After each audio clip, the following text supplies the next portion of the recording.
kameranya mana kanan kiri? Kanan tengah kiri. Sama aja. 2, 3. Oke. Halo semuanya, kita dari kelompok 21. Saya Raden Rizky, NIM 2234367 bersama rekan saya. Saya Muhammad Rafi Rashiredo, NIM 223443064. Di sini kita bakal ngebahas tentang gimana sih caranya kita semua atau kalian semua bisa mendapatkan pekerjaan yang sesuai passion, pengalaman, skill, dan peluang kariran juga ya teman-teman. Berhubung ini kan masalah juga di Gen Z, kalian ya Gen Gen Z, Z. apalagi Iya, Gen kita Z. juga nih, kita masih kuliah, kita juga bingung kerja di mana. Nah di sini di video ini kita bakal kasih tahu cara dapat kerja yang bagus, terus gimana, apa sih yang cocok buat kalian gitu. Oke, tanpa berlama-lama lagi, let's go kita ke segmen pertama. Sekarang mau ngebahas apa dulu Kang? Tentang passion dulu atau skill atau keterampilan dulu nih? Gini deh, mending kita aduin aja. Oke. Passion sama keterampilan. Passion Itu kan dua hal versus yang skill. berbeda tuh Kang. Iya, betul. Nah, mana yang harusnya dominan? Kita tuh pekerjaan sesuai passion apa keterampilan? Mana Kang menurut Kang yang benar Kang? Kalau menurut saya ya, lebih ke keterampilan sih Kang. Karena kalau passion itu mungkin ya kita memang menyenangkan gitu, tapi untuk di pekerjaan itu susah berdapatnya Kang. Oh iya, apalagi kan passion kita kan banyak ya, manusia tuh punya banyak passion. Terus belum tentu juga passion yang kalian punya itu ada gitu loh pekerjaannya gitu. Nah selanjutnya kita bakal bahas Peluang apa karir. sih parameter-parameter yang harus kalian pertimbangkan buat dapat kerja gitu. Tadi kan udah tuh keterampilan sama passion. Nah ada satu lagi, apa itu Kang? Itu adalah peluang karir teman-teman. Nah sebelum kalian netapin dulu passion kalian dan pengalaman kalian juga harus tahu juga peluang karirnya kemana dan berapa. Ya kita lihatnya peluang karirnya untuk jangka panjang. Nah jangka panjangnya itu mungkin 5 tahun ya Kang ya, 5 tahun ke depan.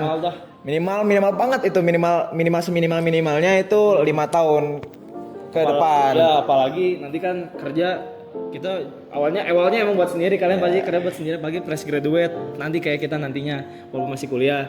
Nah tapi nanti kan kalian juga berkeluarga, terus orang tua kalian pensiun, kalau misalnya kerja di perusahaan swasta itu kan ada tunjangan. Nah otomatis ya kita nih apalagi anak cowok terutama ya itu bakal jadi kepala keluarga dan tulang punggung. Jadi kalian harus mikir jangka panjang banget lah gitu ya Kang. Ya jangka panjang karena mungkin sekarang tuh lagi marak-maraknya digitalisasi teman-teman. Jadi ya kayak pembuat AI, terus ada sistem informasi, teknik informatika, iya semuanya, bisnis analis dan lain-lain. Nah itu mungkin sekarang lagi dibutuhin banget. Nah makanya kalian harus cari lebih banyak tentang peluang-peluang kerja yang nanti akan kalian expert di bidangnya gitu. Itu kan tadi kita sebut parameternya apa aja. Nah selanjutnya gimana sih cara dapat pekerjaan yang sesuai gitu setelah parameter tadi udah dipikirkan, terus apa sih yang cocok? Yang pertama Kang, apa Kang? Saya kamu kan? Oh ya udah, yang pertama tuh ada skill apa passion apa aja Yang bikin kalian tuh lupa waktu teman-teman. Jadi misalnya kalian boleh Kang dijelasin contohnya aja Kang satu. Contoh kita nih anak informatika nih. Nah kita tuh emang sering ngoding gitu ya, sampai lupa waktu, kadang sampai lupa makan, Ya, tidur, lupa makan sampai tiba-tiba kan awalnya kita jam 7 gitu. Sekarang ngoding ini tiba-tiba jam 12 gitu kan. Ya normal gitu kan. Nah, itu yang kalian harus tekunin teman-teman. Jadi jangan dianggap sepele. Ya, lanjut Kang. Itu yang pertama. Yang kedua skill atau keterampilan apa aja yang banyak disukai sama orang, sama emang dibutuhin gitu lah di dunia kerja ini. Ya, sama yang dipuji ya Kang ya. Ya contoh nih pasar industri, pasar pekerjaan sekarang tuh lagi ramenya Digitalisasi. Ya. Kayak pokoknya yang informatika, bisnis digital, pokoknya bobo digital gitu. Ya, Fix keren aku. Ya, oke. Yang kedua, yang ketiga apa Kang? Apa Kang? Yang ketiga ya? Yang ketiga itu tentang kalian cari suatu permasalahan di hidup kalian dan jadikan itu motivasi kalian untuk memecahkan suatu masalah itu. Contohnya Kang, gimana Kang? Contoh nih, kita tinggal di suatu kota. Nah, kota itu banjir, banyak sampah. Nah, siapa sih kepala dari kota tersebut? Ya wali kota lah cuy. Nah, oleh karena itu bisa jadi kalian pikirkan juga atau jadi pertimbangan kalian mau jadi wali kota buat menyelesaikan masalah-masalah tersebut. Itu salah satu contohnya teman-teman. Nah, yang terakhir Kang apa Kang? Yang terakhir nih, bidang apa aja atau pilih satu bidang dari semua bidang yang kalian tekuni yang bakal kalian fokusin buat di masa depan.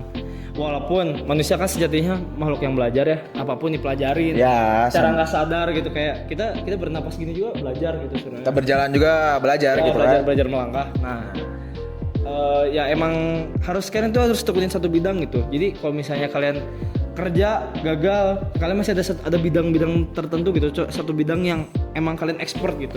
Ya, jadi kita juga nggak ngelarang ya kan kalian nge-explore beberapa bidang gitu, tapi seenggaknya kalian masih punya pegangan gitu. Salah satunya misalnya kalian mau explore di bidang kuliner, tapi kalian expertnya di bidang akuntansi. Nah, seenggaknya kalian tuh ada expertnya, ada expert di bidang tertentu. Jadi kalau misalnya kalian mau explore dunia luar ataupun bidang luar, kalian masih tetap nih ini Gitu.